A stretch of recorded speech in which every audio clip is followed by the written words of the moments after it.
Fluoride ಅನ್ನೋದು ನಮ್ಮ ಜಾಯಿಂಟ್ಗಳನ್ನು, spinal cord, ನಮ್ಮ ಬೆನ್ನು ಮೂಳೆಯನ್ನು ಅಫೆಕ್ಟ್ ಮಾಡುತ್ತೆ, ಜಾಯಿಂಟ್ ಕೀಲುಗಳನ್ನು ಅಫೆಕ್ಟ್ ಮಾಡುತ್ತೆ.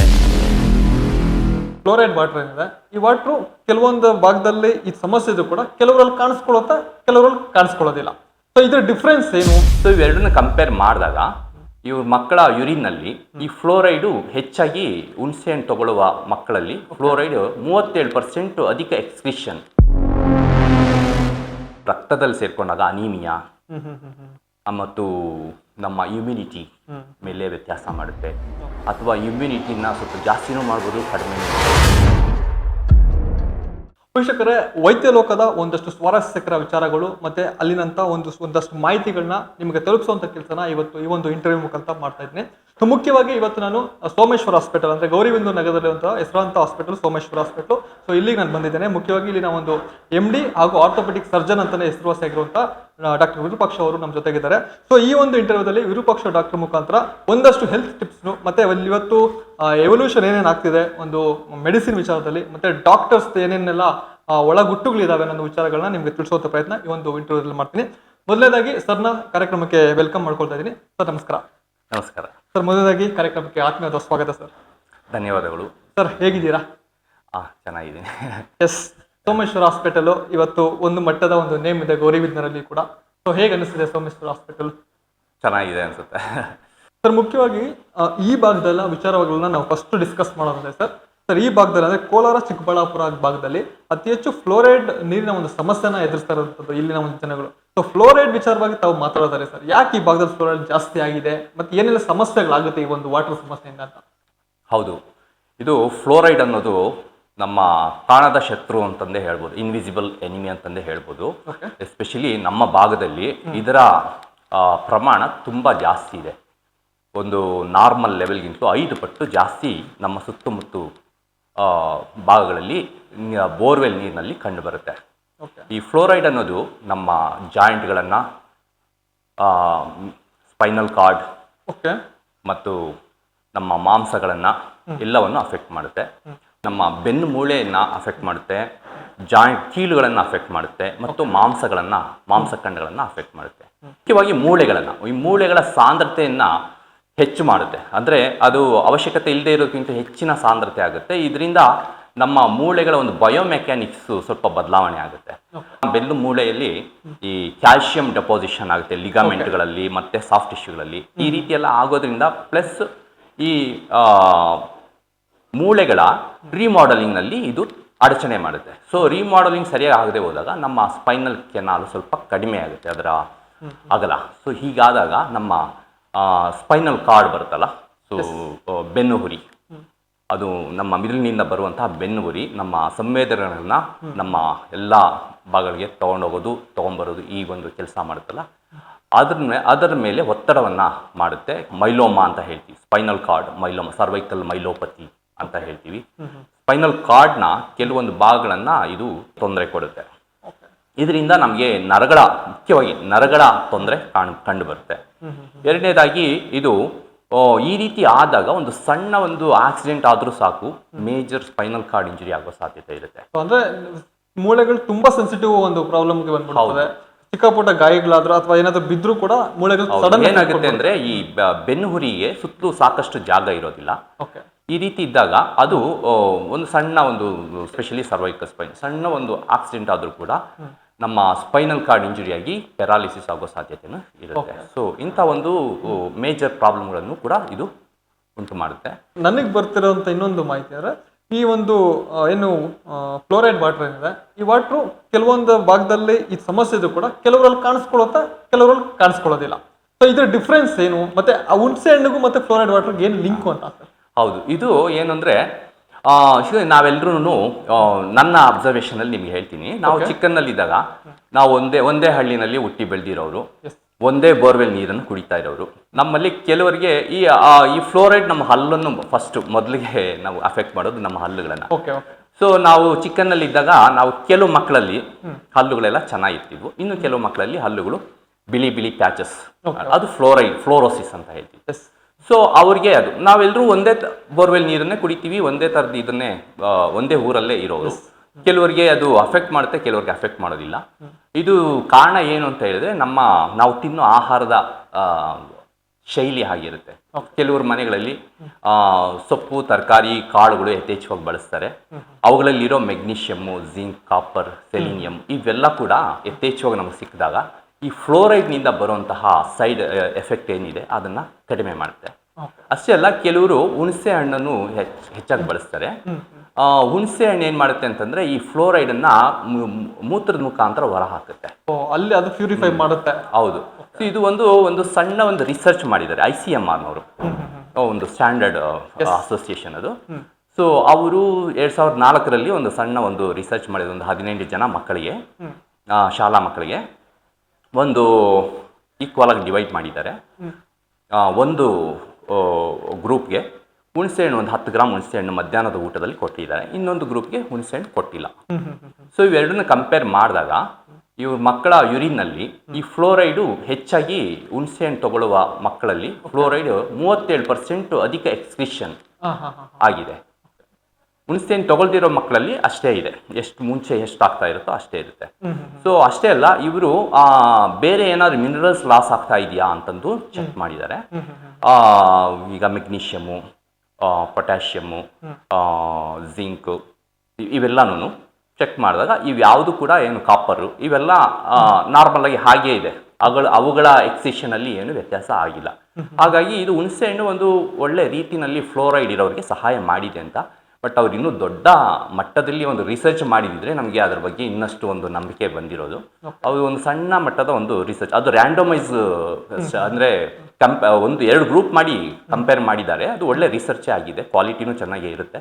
ಬಟ್ ತುಂಬ ಸಣ್ಣ ಪ್ರಮಾಣದ ರಿಸರ್ಚ್ ಆಗಿದೆ. ಹಾಗಾಗಿ ಇನ್ನು ದೊಡ್ಡ ಪ್ರಮಾಣದಲ್ಲಿ ಮಾಡಿದ್ರೆ ನಮ್ಗೆ ಅದ್ರ ಬಗ್ಗೆ ಒಂದು ಒಳ್ಳೆ ಒಂದು ನಂಬಿಕೆ ಬಂದಿತ್ತು, ಅದ್ರ ಬಗ್ಗೆ ವಿಚಾರ ತಿಳಿತಾ ಇತ್ತು, ಇನ್ನಷ್ಟು ವಿಚಾರಗಳು ಗೊತ್ತಾಗ್ತಾ ಇತ್ತು. ಈಗ ಈ ಒಂದು ವಾಟರ್ ಸಮಸ್ಯೆಯಿಂದ ಬಳಲ್ತಿರೋಂಥ ಒಂದು ಪ್ರದೇಶಗಳು, ಮುಖ್ಯವಾಗಿ ಈಗ ನಮಗೊಂದು ರಿಸರ್ಚ್ ಪ್ರಕಾರ ಒಂದು 16 ಒಂದು ಜಿಲ್ಲೆಗಳಲ್ಲಿ ಸೊ ಈ ಒಂದು ಪ್ರಾಬ್ಲಮ್ಸ್ ಇದೆ ಅಂತ ನಾವು ಕೇಳ್ಪಟ್ಟು. ಸೊ ಮುಖ್ಯವಾಗಿ ಈ ಒಂದು ಸಮಸ್ಯೆಯಿಂದ ಜನ ಪಾರಾಗಬೇಕಂದ್ರೆ ಯಾವ ರೀತಿಯ ಒಂದು ಮಾರ್ಗಸೂಚಿಗಳನ್ನ ತಗೊಂಡ್ರೆ ಅಥವಾ ಯಾವ ರೀತಿಯ ಹೆಲ್ತ್ ಟಿಪ್ಸ್ನ ತಗೊಂಡ್ರೆ ಉತ್ತಮ ಅಂತ ಸರ್? ಈಗಾಗಲೇ ಸರ್ಕಾರನೂ ಕ್ರಮ ತಗೊಂಡಿದೆ. RO ವಾಟರ್ ಪ್ಯೂರಿಫಿಕೇಶನ್ ಪ್ಲಾಂಟ್ಸ್ ಎಲ್ಲ ಕಡೆ ಹಾಕಿದ್ದಾರೆ. ಕಳೆದ 7-8 ವರ್ಷಗಳಿಂದ ಇದರ ಸಮಸ್ಯೆ ಸ್ವಲ್ಪ ಕಡಿಮೆ ಆಗಿದೆ. ಯಾಕೆಂದರೆ RO ಫಿಲ್ಟರು ತುಂಬ ಎಫೆಕ್ಟಿವ್ ಆಗಿ ಫ್ಲೋರೈಡ್ನ ರಿಮೂವ್ ಮಾಡುತ್ತೆ. ಸೊ ನಮಗೆ ಸೇಫ್ ಆಗಿರೋ ವಾಟರ್ನ ಕೊಡುತ್ತೆ. ಬಟ್ ಇದರ ಈಗ 7-8 ವರ್ಷಗಳಿಂದ ಇದು ನಮ್ಗೆ ಸಿಕ್ಕಿರೋದು. ಬಟ್ ಅದಕ್ಕೆ ಮುಂಚೆ ನಾವೆಲ್ಲ ಎಕ್ಸ್ಪೋಸ್ ಆಗಿಬಿಟ್ಟಿದ್ದೀವಿ. ಅದ್ರದ್ದು ಎಫೆಕ್ಟ್ ಇರುತ್ತೆ. ಮುಖ್ಯವಾಗಿ RO ವಾಟರ್ ಕುಡಿಯೋದ್ರಿಂದ ಫ್ಲೋರೈಡ್ ಖಂಡಿತ ಅದು ಫ್ಲೋರೈಡ್ ಲೆವೆಲ್ ಕಡಿಮೆ ಆಗಿದೆ. ಎರಡನೇದು, ಈಗ ಆಲ್ರೆಡಿ ಅದು ಎಕ್ಸ್ಪೋಸ್ ಆಗಿರೋದ್ರಿಂದ ಅದ್ರ ಜೊತೆ ಈಗ ಇನ್ನು ಹೊಸ ಸಮಸ್ಯೆಗಳು ಉಟ್ಕೊಂಡಿದ್ದಾವೆ. ಏನಂದ್ರೆ heavy metals. So heavy metals ಎಲ್ಲಿಂದ ಬರ್ತಿದೆ? ಹೆವಿ ಮೆಟಲ್ಸ್ ಉದಾಹರಣೆ ಲೆಡ್, ಆರ್ಸೆನಿಕ್, ಕ್ಯಾಡ್ಮಿಯಂ, ಈ ತರದ ಹೆವಿ ಮೆಟಲ್ಸ್, ಮರ್ಕ್ಯುರಿ, ಇವೆಲ್ಲ. ಸೊ ಮುಖ್ಯವಾಗಿ ನಾವು ಪೊಲ್ಯೂಷನ್ ಇಂದ ಲೆಡ್ ಸಿಗುತ್ತೆ, ಏರ್ ಪೊಲ್ಯೂಷನ್ ಇಂದ. ಮತ್ತು ಈ ಇಂಡಸ್ಟ್ರಿಯಲ್ ಎಫ್ಲೂಯೆನ್ಸ್ ತಂದೆಲ್ಲಂದರಲ್ಲೇ ಸುರಿತಾರೆ, ಅದು ನೀರಿಗೆ ಹೋಗುತ್ತೆ, ಅದನ್ನೇ ನಾವು ಕನ್ಸ್ಯೂಮ್ ಮಾಡ್ತೀವಿ. ಸೊ ಇದು ಕೂಡ ಇವತ್ತಿನ ದಿವಸ ನಮ್ಮ ಈ ಫ್ಲೋರೈಡ್, ಈಗ ಆಲ್ರೆಡಿ ನಾವು ತಗೊಂಡಿದ್ದ ಫ್ಲೋರೈಡ್ ಜೊತೆ ಸೇರಿ ನಮ್ಮಲ್ಲಿ ಹಲವಾರು ಆರೋಗ್ಯದ ಸಮಸ್ಯೆಗಳನ್ನು ಉತ್ಪತ್ತಿ ಮಾಡ್ತಾ ಇದ್ದಾವೆ. ರೈಟ್ ಫ್ರಮ್ ಶುಗರ್, ಡಯಾಬಿಟಿಸ್ ಇಂದ ಹಿಡಿದು ಕೀಲುಗಳು ಎಷ್ಟು ಈಗ 32-40 ವರ್ಷದವ್ರಿಗೆಲ್ಲಾನು 28 ವರ್ಷದವ್ರಿಗೆ ಕೂಡ ನಾನು ಆರ್ಥರೈಟಿಸ್, ಮೊಣಕಾಲು ಆರ್ಥರೈಟಿಸ್ ಇರೋರನ್ನ ನೋಡ್ತಾ ಇದ್ದೀನಿ. ತುಂಬಾ ಜನ, ಒಂದೆರಡಲ್ಲ, ತುಂಬಾ ಜನನೇ ಈ ತರ ಒಂದು ಸಮಸ್ಯೆಯಿಂದ ಬಳಲ್ತಾ ಇದ್ದಾರೆ. ಅದಕ್ಕೆ ಇದು ಒಂದು ಕಾರಣ ಆಗಿದೆ. ಇನ್ನು ಹೆವಿ ಮೆಟಲ್ ವಿಚಾರವಾಗಿ ನಾವು ಬರೋದಾದ್ರೆ, ಈಗ ಇತ್ತೀಚೆಗೆ ತರಕಾರಿಗಳಲ್ಲಿ ಅತಿ ಹೆಚ್ಚು ನಮಗೆ ಮೆಟಲ್ ಅಂಶಗಳು ಕಂಡು ಬರ್ತದೆ ನಾವು ತಿಳ್ಕೊಳ್ತಾ ಇದ್ದೀವಿ. ಮುಖ್ಯವಾಗಿ ಈ ಮೆಟಲ್ ಅಂಶಗಳನ್ನ ಮನುಷ್ಯ ತಗೊಳ್ಳೋದ್ರಿಂದ ಏನೆಲ್ಲ ಸೈಡ್ ಎಫೆಕ್ಟ್ ಆಗುತ್ತೆ ಮತ್ತು ಆರೋಗ್ಯದ ಮೇಲೆ ಯಾವ ಪರಿಣಾಮ ಬೀರುತ್ತೆ ಅಂತ? ಹೌದು, ಇದು ಹೆವಿ ಮೆಟಲ್ಸು ಸ್ವಲ್ಪ ಮಟ್ಟಿಗೆ ನಾವು ಸೊಪ್ಪು ತರಕಾರಿಗಳಲ್ಲೂ ನಾವು ಇವತ್ತಿನ ದಿವಸ ನೋಡಬಹುದು. ಅದನ್ನು ನಾವು ಸೇವನೆ ಮಾಡೋದ್ರಿಂದ ನಮಗೆ ಹಲವು ಸಿಸ್ಟಮ್ಗಳನ್ನು ಇದು ಅಫೆಕ್ಟ್ ಮಾಡುತ್ತೆ. ಅದು ನಾವು ಸೇವಿಸಿದ ತಕ್ಷಣ ಅದು ನಮ್ಮ ದೇಹದಲ್ಲಿ ರಕ್ತದಲ್ಲೇ ಚಲನೆ ಆಗಿ ಇರೋದಿಲ್ಲ. ಅದರ ಟಾರ್ಗೆಟ್ ಆರ್ಗನ್ಸ್ಗೆ ಹೋಗಿ, ಟಿಶ್ಯೂಸ್ಗೆ ಹೋಗಿ ಅಲ್ಲಿ ಸೇರ್ಕೊಂಡ್ಬಿಡುತ್ತೆ. ನಮ್ಮ ನರ್ವಸ್ ಟಿಶ್ಯೂ ಅಂದರೆ ನರಗಳ ಸಿಸ್ಟಮ್ನಲ್ಲಿ ಹೋಗಿ ಸೇರ್ಕೊಳ್ಳುತ್ತೆ. ನರಗಳ ಉರಿ, ಕಾಲು ಉರಿ ಬರೋದು, ಜೊಂಬ್ ಬರೋದು, ಈ ಥರ ಸಮಸ್ಯೆಗಳನ್ನು ಮಾಡುತ್ತೆ. ಮತ್ತು ರಕ್ತದಲ್ಲಿ ಸೇರ್ಕೊಂಡಾಗ ಅನೀಮಿಯಾ, ಮತ್ತು ನಮ್ಮ ಇಮ್ಯುನಿಟಿ ಮೇಲೆ ವ್ಯತ್ಯಾಸ ಮಾಡುತ್ತೆ. ಅಥವಾ ಇಮ್ಯುನಿಟಿನ ಸ್ವಲ್ಪ ಜಾಸ್ತಿನೂ ಮಾಡ್ಬೋದು, ಕಡಿಮೆನೂ ಮಾಡ್ಬೋದು. ಎರಡು ಪಾಸಿಬಿಲಿಟೀಸ್. ಜಾಸ್ತಿ ಆದಾಗ ಜಾಯಿಂಟ್ಗಳು ನೋವು, ಆಸ್ತಮಾ, ಈ ಥರ ಹಲವಾರು ಬೇರೆ ಬೇರೆ ರೀತಿಯ ಚರ್ಮದ ತೊಂದರೆಗಳು ಇವೆಲ್ಲ ಬರ್ತವೆ. ಕಡಿಮೆ ಆದರೆ ಇನ್ಫೆಕ್ಷನ್ಸು, ಈ ಥರದ ಪ್ರಾಬ್ಲಮ್ಗಳು ಬರ್ತವೆ. ಮತ್ತು ಮೂಳೆಗಳು, ಜಾಯಿಂಟ್ಸು ಇವುಗಳು ಕೂಡ ಅಫೆಕ್ಟ್ ಮಾಡುತ್ತೆ. ನಮ್ಮ ಮಾಂಸದ ಆರೋಗ್ಯವನ್ನು, ಅದರಲ್ಲಿರೋ ಮೈಟೊಕಾಂಡ್ರಿಯಾ, ನಮ್ಮ ಜೀವಕೋಶದಲ್ಲಿ ಪ್ರತಿಯೊಂದು ಜೀವಕೋಶದಲ್ಲೂ ನಮಗೆ ಎನರ್ಜಿ ಸಿಗೋದು ಮೈಟೊಕಾಂಡ್ರಿಯಿಂದ, ATP ಉತ್ಪತ್ತಿಯಾಗೋದು. ಆ ಮೈಟೊಕಾಂಡ್ರಿಯಾದ ಕಾರ್ಯಕ್ಷಮತೆಯನ್ನು ಅಡಚಣೆ ಮಾಡುತ್ತೆ ಈ ಹೆವಿ ಮೆಟಲ್ಸ್, ಇನ್ಕ್ಲೂಡಿಂಗ್ ಫ್ಲೋರೈಡ್ ಕೂಡ. ಸೊ ಇದರಿಂದ ನಮಗೆ ಮೆಟಬಾಲಿಕ್ ಡಿಸಾರ್ಡರ್ ಕೂಡ ಉತ್ಪತ್ತಿ ಆಗುತ್ತೆ. ಮೆಟಬಾಲಿಕ್ ಸಿಂಡ್ರೋಮ್ ಅಂತಂದರೆ, ಮೆಟಬಾಲಿಕ್ ಪ್ರಾಬ್ಲಮ್ಸ್ ಅಂತ ಹೇಳಿದರೆ ಸಕ್ಕರೆ ಕಾಯಿಲೆ, ಥೈರಾಯ್ಡ್ ಪ್ರಾಬ್ಲಮ್ಮು, ಎಲ್ಲ ಹಲವಾರು ತೊಂದರೆಗಳು ಎಲ್ಲವೂ ಕೂಡ ಈ ಒಂದು ಸಮಸ್ಯೆಗಳಲ್ಲಿ ಇದರಲ್ಲಿ ಸೇರ್ಕೊಳ್ಳುತ್ತೆ. ಇದನ್ನ ಒಂದು ರೀತಿಯಲ್ಲಿ ಲೋ ಗ್ರೇಡ್ ಇನ್ಫ್ಲಮೇಷನ್ ಅಂತಂದು ಹೇಳ್ತೀವಿ. ಸೊ ಲೋ ಗ್ರೇಡ್ ಇನ್ಫ್ಲಮೇಷನ್ನ ಟ್ರಿಗರ್ ಮಾಡುತ್ತೆ ಈ ಎಲ್ಲವೂ ಕೂಡ. ಈಗ ಜನ ಜಾಸ್ತಿ ಪೌಷ್ಟಿಕ ಆಹಾರಗಳನ್ನ ಸೇವಿಸ್ಬೇಕಂದ್ರೆ ಎಷ್ಟು ಡಿಪೆಂಡ್ ಆಗೋದು ಹಣ್ಣು ತರಕಾರಿ ಮೇಲೆ ಜಾಸ್ತಿ ಡಿಪೆಂಡ್ ಆಗ್ತಾರೆ. ಸೊ ಮಿಡಲ್ ಕ್ಲಾಸ್ ಇಂದ ಹೋಗೋದು ಹೈಯರ್ ಕ್ಲಾಸ್ವರೆಗೂ. ಸೊ ಈ ತರ ಪೌಷ್ಟಿಕಾಂಶ ಕೊಡುವಂತ ಆಹಾರಗಳಲ್ಲಿ ಜಾಸ್ತಿ ಈ ತರ ಸಮಸ್ಯೆಗಳಿದ್ರೆ ಜನ ಯಾವ್ದನ್ನ ಚೂಸ್ ಮಾಡ್ಕೋಬೇಕು ಅನ್ನೋ ವಿಚಾರಕ್ಕೆ ಕನ್ಫ್ಯೂಷನ್ ಲೆವೆಲ್ ಬಂದ್ಬಿಡ್ತಾರೆ. ಸೊ ಹೆಂಗೆ ಮತ್ತೆ ಸರ್ವೈವಲ್ ಅಂತ? ಈಗ ಇವತ್ತಿನ ದಿನ ಸೊಪ್ಪು, ತರಕಾರಿ, ಹಣ್ಣುಗಳಲ್ಲೂ ಕೂಡ ಈ ಹೆವಿ ಮೆಟಲ್ಸ್ ಎಲ್ಲ ಇರೋದ್ರಿಂದ, ಆದರೂ ಕೂಡ ಅದರಲ್ಲಿ ನಮಗೆ ಉಪಯೋಗ ಇರುವಂತಹ ಮಿನರಲ್ಸ್ ಕೂಡ ಇದ್ದಾವೆ. ನಾವು ಅದನ್ನ ಬಳಸೋ ರೀತಿಯನ್ನು ಬದಲಾಯಿಸ್ಕೋಬೇಕಾಗುತ್ತೆ. ಬೇರೆ ದಾರಿ ಇಲ್ಲ, ಇದ್ದಾವೆ, ಅವೆಲ್ಲ ಇರುತ್ತೆ. ಅದನ್ನು ಬಳಸೋ ರೀತಿಯಲ್ಲಿ ಸ್ವಲ್ಪ ಬದಲಾವಣೆ ಮಾಡ್ಕೋಬೇಕಾಗುತ್ತೆ. ಉದಾಹರಣೆಗೆ ನಾವು ಸೊಪ್ಪು, ತರಕಾರಿಗಳು ಏನಾದರೂ ತರ್ತೀವಿ, ಅದನ್ನು ಮೊದಲು ಎಲ್ಲ ಸ್ವಚ್ಛ ಮಾಡ್ತೀವಿ. ಮೇಲ್ಗಡೆ ಇರೋ ಧೂಳು ಎಲ್ಲ ಎಲ್ಲ ಡಸ್ಟ್ ಎಲ್ಲ ಹೋಗೋ ಹಾಗೆ ಕ್ಲೀನಾಗಿ ತೊಳಿತೀವಿ. ಎರಡನೇ ಸಲ ಏನು ಮಾಡಬೇಕು, ಅದನ್ನು ಸ್ವಲ್ಪ ದೊಡ್ಡ ದೊಡ್ಡ ಪೀಸಾಗಿ ಹಚ್ಬಿಟ್ಟು ಸ್ವಲ್ಪ ಬಿಸಿ ನೀರಲ್ಲಿ ಒಂದು ಸ್ವಲ್ಪ ವಿನೆಗರ್ ಅಥವಾ ಉಪ್ಪನ್ನು ಹಾಕಿ ಸ್ವಲ್ಪ ಹೊತ್ತು ಕ್ಲೀನ್ ಮಾಡಿದಾಗ ಒಂದು ಸ್ವಲ್ಪ ಪ್ರಮಾಣದ ಒಂದಷ್ಟು ಹೆವಿ ಮೆಟಲ್ಸ್ ಸರ್ಫೇಸಲ್ಲಿರೋವಂಥದ್ದನ್ನು ನಾವು ತೆಗೆದಾಕ್ಬೋದು. ಆದರೆ ಡೀಪಾಗಿರೋದನ್ನು ನಾವು ತೆಗಿಯೋಕ್ಕಾಗೋದಿಲ್ಲ. ಅಂದರೆ ಟಿಶ್ಯೂ ಒಳಗಡೆ ಇರೋದನ್ನು ಸ್ವಲ್ಪ ಮಟ್ಟಿಗೆ ಅದರ ಪ್ರಮಾಣವನ್ನು ಕಡಿಮೆ ಮಾಡ್ಕೋಬೋದು. ಎರಡನೇದು, ಈ ಸೊಪ್ಪು ತರಕಾರಿಗಳನ್ನು ನಾವು ತುಂಬ ಹೊತ್ತು ಕುಕ್ ಮಾಡಬಾರ್ದು. ಸೊಪ್ಪುಗಳನ್ನು ಎಸ್ಪೆಷಲಿ ಏನಾಗುತ್ತೆ ಅಂತಂದರೆ, ಅದರಲ್ಲಿರೋ ಪೋಷಕಾಂಶಗಳು ಇವು ಕೆಲವೆಲ್ಲ ಫ್ಲೇವೋನಾಯ್ಡ್ಸ್ ಇರುತ್ತೆ, ಆ್ಯಂಟಿ ಆಕ್ಸಿಡೆಂಟ್ಸ್ ಅವೆಲ್ಲ. ಸೊ ನಮ್ಮ ವಿಟಮಿನ್ ಸಿ, ಬೀಟಾ ಕ್ಯಾರೋಟಿನಾಯ್ಡ್ಸ್ ಇವೆಲ್ಲ ನಮ್ಮ ದೇಹದಲ್ಲಿರುವ ಇನ್ಫ್ಲಮೇಷನ್, ಲೋ ಗ್ರೇಡ್ ಇನ್ಫ್ಲಮೇಷನ್ನ ಫೈಟ್ ಮಾಡ್ತವೆ. ಇವುಗಳ ಪ್ರಮಾಣ ಕಡಿಮೆ ಆಗಿಬಿಡುತ್ತೆ ಯಾವಾಗ ನಾವು ಜಾಸ್ತಿ ಹೊತ್ತು ಬಾಯ್ಲ್ ಮಾಡ್ತೀವಿ. ನಾವು ಏನು ಮಾಡಬೇಕು ಅಂದರೆ, ಈ ಸೊಪ್ಪು ತರಕಾರಿಗಳು, ಮುಖ್ಯವಾಗಿರೋ ಸೊಪ್ಪು ತರಕಾರಿಗಳನ್ನು 2 ರಿಂದ 3 ನಿಮಿಷ ಸಾಕು. ಈಗ ಪಾಲಕ್ ಸೊಪ್ಪನ್ನ 2 ನಿಮಿಷ ಬಾಂಡ್ಲಿ ಮೇಲೆ ಹಾಕ್ಬಿಟ್ಟು ಸ್ವಲ್ಪ ನೀರು ಚಿಮ್ಸ್ಬಿಟ್ಟು ಹಿಂಗೆ ಮಾಡಿಬಿಟ್ರೆ ಫುಲ್ಲು ಅದು ಬಾಳ್ಸ್ಕೊಂಡೇ ಹೋಗ್ಬಿಟ್ಟಿರುತ್ತೆ. 2 ನಿಮಿಷ ಸಾಕು ಅದನ್ನು ಕುಕ್ಕಿಂಗ್ ಮಾಡೋಕ್ಕೆ. ನಾವು ಅದನ್ನು 5-10 ನಿಮಿಷ ಬಾಯ್ಲ್ ಮಾಡ್ತಾ ಹೋದರೆ ಅದರಲ್ಲಿರೋ ಮಿನರಲ್ಸ್ ಎಲ್ಲ ಕಳ್ಕೊಂಡ್ಬಿಡ್ತೀವಿ. ಅದ್ರಲ್ಲಿ ಮುಖ್ಯವಾಗಿರೋ ಕೆಲವು ಆ್ಯಂಟಿ ಆಕ್ಸಿಡೆಂಟ್ಸ್, ಫ್ಲೇವೋನಾಯ್ಡ್ಸ್ ಅವೆಲ್ಲವೂ ಕಳ್ಕೊಂಡ್ಬಿಡ್ತೀವಿ. ಸೊ ಇದರಿಂದ ನಮ್ಮ ಪೌಷ್ಟಿಕತೆ ಇನ್ನಷ್ಟು ಕಡಿಮೆ ಆಗುತ್ತೆ. ಸೊ ಅದನ್ನು ನಾವು ಕುಕ್ಕಿಂಗ್ ವಿಧಾನಗಳನ್ನು ಸ್ವಲ್ಪ ಬದಲಾವಣೆ ಮಾಡ್ಕೋಬೇಕು. ಸೊಪ್ಪುಗಳನ್ನು ಮ್ಯಾಕ್ಸಿಮಮ್ಮು ಒಂದು 3 ರಿಂದ 5 ನಿಮಿಷ ಅಥವಾ ನೋಡ್ಕೋಬೇಕು ನಾವು ಯಾವುದು ಎಷ್ಟು ಮಟ್ಟಿಗೆ ಸ್ವಲ್ಪ ಇದಾಗಿದೆ ಅಂತ. ಅದ್ರ ಪೂರ್ತಿ ಅದ್ರ ಬಣ್ಣ ಎಲ್ಲ ಕಂಪ್ಲೀಟ್ ಚೇಂಜ್ ಆಗೋ ಥರ ಬಾಯ್ಲ್ ಮಾಡಬಾರ್ದು. ಸೊ ಆ ಥರ ಮಾಡೋದ್ರಿಂದ ಇದನ್ನು ನಾವು, ಎರಡನೇದು, ಆದಷ್ಟು ಬೇಗ ಫ್ರೆಶ್ ಆಗಿರೋದನ್ನು ತಂದು ಬೇಗ ಅದನ್ನು ಕುಕ್ಕಿಂಗ್ ಅದನ್ನು ಸೇವನೆ ಮಾಡಬೇಕು. ಇಟ್ಕೊಂಡು ಫ್ರಿಡ್ಜ್ ಅಥವಾ ಇಟ್ಟರು ಫ್ರಿಡ್ಜಲ್ಲಿ ಇಟ್ಕೋಬೇಕು. ಹೊರಗಡೆ ಇಡೋದ್ರಿಂದ ಅದರ ನ್ಯೂಟ್ರಿಷನ್ ಲೆವೆಲ್ ಕಡಿಮೆ ಆಗ್ತಾ ಹೋಗುತ್ತೆ.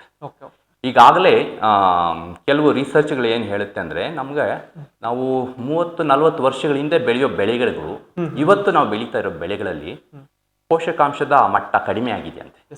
ಈವನ್ ಕಾಳುಗಳಲ್ಲಿ ಕೂಡ ಪ್ರೋಟೀನ್ ಲೆವೆಲ್ ಕಡಿಮೆ ಆಗಿದೆ. ಹೆಚ್ಚು ಕಡಿಮೆ 1 ಗ್ರಾಮಿಂದ 2 ಗ್ರಾಮ್ವರೆಗೂ ಪ್ರೋಟೀನ್ ಕಡಿಮೆ ಆಗಿದೆ ಅಂತ. ಸೊ ಇದೆಲ್ಲ ರಿಸರ್ಚ್ ಮುಖಾಂತರ ಗೊತ್ತಾಗಿರೋ. ಅಷ್ಟೇ ಅಲ್ಲ, ಕೆಲವು ಹಣ್ಣು ಹಂಪಲುಗಳಲ್ಲಿರೋ ವಿಟಮಿನ್ಗಳು ಮತ್ತು ಕೆಲವು ಆ್ಯಂಟಿ ಆಕ್ಸಿಡೆಂಟ್ಗಳೆಲ್ಲ ಅದರ ಪ್ರಮಾಣನೂ ಸ್ವಲ್ಪ ಮಟ್ಟಿಗೆ ಕಡಿಮೆ ಇದೆ. ಹಾಗಂತೇಳಿ ಪೂರ್ತಿ ಅದನ್ನು ನಮಗೆ ಯೂಸ್ಲೆಸ್ ಆಗೋ ಥರ ಏನು ಕಡಿಮೆ ಆಗಿಲ್ಲ. ಸೊ ಅದನ್ನು ನಾವು ಸಾಧ್ಯವಾದಷ್ಟು ಇರೋದನ್ನಾದ್ರೂ ಉಳಿಸ್ಕೊಳ್ಳೋ ರೀತಿಯಲ್ಲಿ ನಾವು ಬಳಸ್ಕೋಬೇಕು. ಸರ್, ತಾವು ಹೇಳ್ದಾಗೇನೆ ಈಗ ಹೆವಿ ಮೆಟಲ್ಸ್ ಇರ್ಬೋದು, ಫ್ಲೋರೈಡ್ ಸಮಸ್ಯೆ ಆಗಿರ್ಬೋದು, ಈಗ ಆಲ್ರೆಡಿ ಬಾಡಿ ಒಳಗಡೆ ಹೋಗಿರೋದ್ರಿಂದ, ಸೊ ಆಲ್ರೆಡಿ ವ್ಯಕ್ತಿ ಒಳಗಡೆ ಸೇರ್ಕೊಂಡಿರೋದ್ರಿಂದ, ಸೊ ಇದನ್ನ ಹೊರಗಡೆ ಹಾಕೋದಕ್ಕೆ ಅಥವಾ ಟ್ರೀಟ್ಮೆಂಟ್ ಏನಾದರೂ ಇದೆಯಾ ನಿಮ್ಮ ಬಳಿ ಅಥವಾ ಡಾಕ್ಟರ್ಸ್ನ ಒಂದು ಲೋಕದಲ್ಲಿ ಅಂತ? ಇದು ಒಳ್ಳೆ ಕ್ವಶನ್ನು.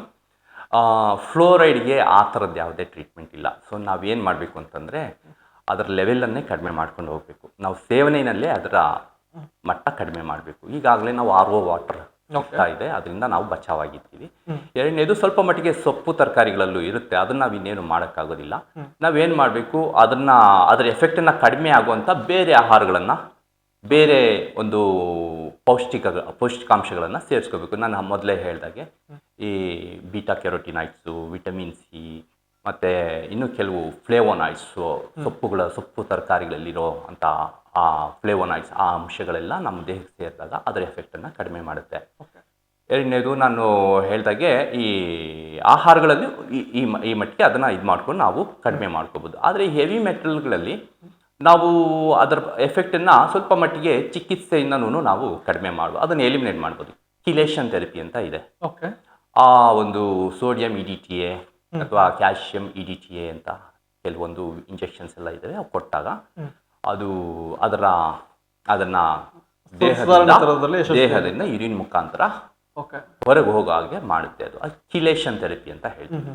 ಸೊ ಆ ಟ್ರೀಟ್ಮೆಂಟ್ಗಳಿದ್ದಾವೆ, ಅವನ್ನೆಲ್ಲ ಕೊಡಬಹುದು. ಅದರಿಂದ ಸ್ವಲ್ಪ ಆಗೋ ಸಮಸ್ಯೆಗಳನ್ನು ಕಡಿಮೆ ಮಾಡಬಹುದು.